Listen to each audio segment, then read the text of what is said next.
एकंदरीत जर आपण पाहिलं तर अशा पद्धतीने अजित पवारांच्या घरी सुप्रिया सुळे आल्या आणि त्यानंतरून त्यांनी अजित पवारांच्या घरी अजित पवारांची जी आई आहे त्यांची भेट घेतल्याचं त्यांनी स्पष्टपणे सांगितलंय।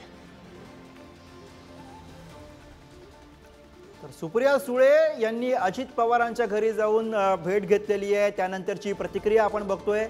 अजित पवार यांच्या घरी माझ्या काकीला भेटण्यासाठी गेले होते असं सुप्रिया सुळेंनी म्हटलंय।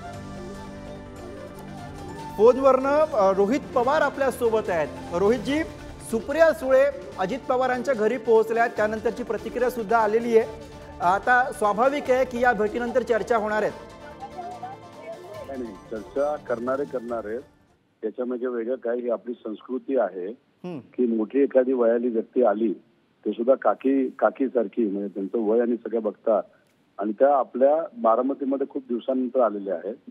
साहजिकच, उलट आपण ही भूमिका बघितली पाहिजे। एवढा व्यस्त त्यांचा टाइम टेबल असताना सुद्धा सुप्रिया त्यांनी वेळ काढून संस्कृती जपली, मोठ्यांना ते भेटले, हे जास्त महत्वाचं आहे। म्हणजे तो आदर हा जो आहे तो सुप्रिया त्यांनी ठेवला, हे खरं माझ्यासारख्या पुढच्या पिढीसाठी फार अभिमानाची गोष्ट आहे। रोहित पवार, हा जो सगळा बारामतीमधला संघर्ष आहे त्याच्याकडे पवार विरुद्ध पवार संघर्ष म्हणून बघितलं जात आहे। अशात मतदानानंतर एकमेकांच्या घरी जाणं आणि तो आदर, ते प्रेम व्यक्त करणं, हे कुठेतरी यामधनं व्यक्त होत आहे। नाही बघा, काकी त्या घरी होत्या, काकी जर दुसऱ्या घरी असल्या असत्या, समजा माझ्या घरी असल्या असत्या, मग आत्या माझ्या घरी आल्या असत्या। जर तुमचं घर असतं, तुमच्या घरी जर काकी असल्या असत्या तर आत्या तिथं आल्या असत्या। त्यामुळे काकी कुठं तिथं, आता असं तर करता येणार नाही ना सुप्रियाताईंना, काकींना बोलून घेतलं, तेवढा तर अहंकार जो अजितदादांमध्ये दुर्दैवाने आलेला आहे तो ताईंमध्ये तर नाहीये ना। ताई तिथं जाऊन नतमस्तक होण्यासाठी गेला, आशीर्वाद घेण्यासाठी काकींकडे। ही भूमिका बघा ना तुम्ही। अर्थात रोहितजी, आपल्यासोबत अमोल मिटकरी आहेत। अमोल मिटकरी, रोहित पवार म्हणतायत की जो अहंकार अजितदादांमध्ये दिसतोय तो अहंकार सुप्रिया सुळेंमध्ये दिसत नाहीये आणि हेच या भेटीमधनं समोर येत आहे। तुमची प्रतिक्रिया? हॅलो, शाणे लोक जर असतील तर मी बोलेल, असल्या लोकांशी मी बोलत नसतो। बरं मिटकरी, की तुमची प्रतिक्रिया? नाही, मी माझ्या डिबेटमध्ये जर अक्कलवान असेल तरच बोलेल, बेअक्कल लोकांसोबत मी पण बोलत नसतो। बरं, नाही त्यांनी सांगितलं तर घ्या, त्याला कशाला घेताय? त्याला काढा ना तिथून, त्याला काढा ना, त्याचं घेतलं ना तुम्ही, त्याच्यानंतर माझं घ्या। अक्कलवान असेल डिबेटमध्ये तर घ्या। या बालिश बुद्धी याच्या डोक्यावर झालाय कालपासून परिणाम, हा काही पण बोलायला सुटलाय। त्याला जर थोडीफार डोकं असेल तर डिबेटला बस म्हणा, उगाच काहीतरी अक्कल नको पाजळू।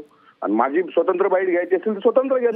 हे बघा मिटकरीजी, हे बघा रोहित पवार यांनी आधीच सांगितलेलं आहे की ते तुमच्यासोबत बोलणार नाहीयेत, त्यामुळे त्यांची भूमिका आपण, त्यांची प्रतिक्रिया आपण थांबवलेली आहे। तुमच्या प्रतिक्रियेसाठी मिटकरीजी, हे बघा साधी गोष्ट आहे, तुमच्या प्रतिक्रियेसाठी तुमच्याकडे येतोय। माझा फोन घेताय ना तुम्ही, माझा फोन घेताय ना? हो, तुमच्या प्रतिक्रियेसाठी येतोय। तुम्ही एकटेच आहात मिटकरीजी। कशाला उत्तर द्यायला लावताय मिटकरीजी? तुम्ही एकटेच आहात मिटकरीजी? थोडी आहे। नाही मिटकरीजी, ऐकून तरी घ्या ना। तुम्ही एकटेच आहात, तुमची प्रतिक्रिया ठेवा।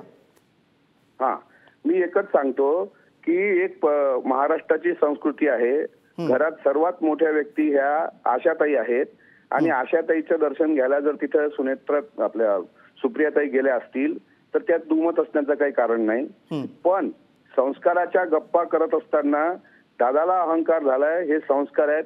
निदान त्या सुप्रियाताईकडून थोडी जरी अक्कल यांनी घेतली, जो आता तुम्ही बोलावला होता, तरी महाराष्ट्रात अजितदादा त्याच्यापेक्षा मोठेच आहेत। त्यांनी ते संस्कृती त्यांनी जपायला पाहिजे। तुमचा परिवार मोठा आहे, परिवारात एक संगत आहे, याचा आम्हाला आनंद आहे।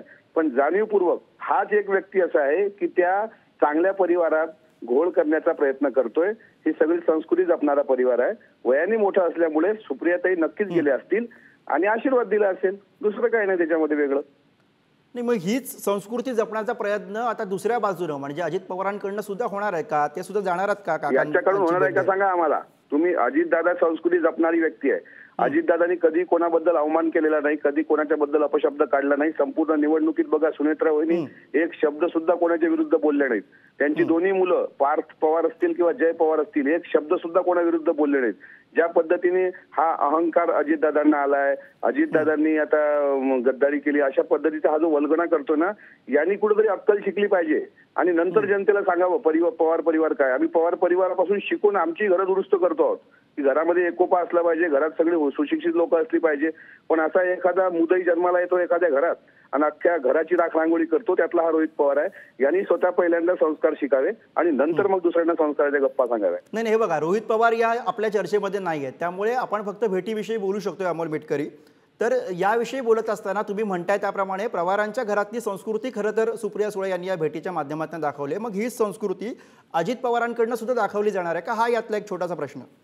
अजित दादा हे सुसंस्कृत आहेत. त्यांना उगाच काहीतरी जाऊन आता ऐन वेळेवर याच वेळेवर काय आशा काकी आता आज झालेत का?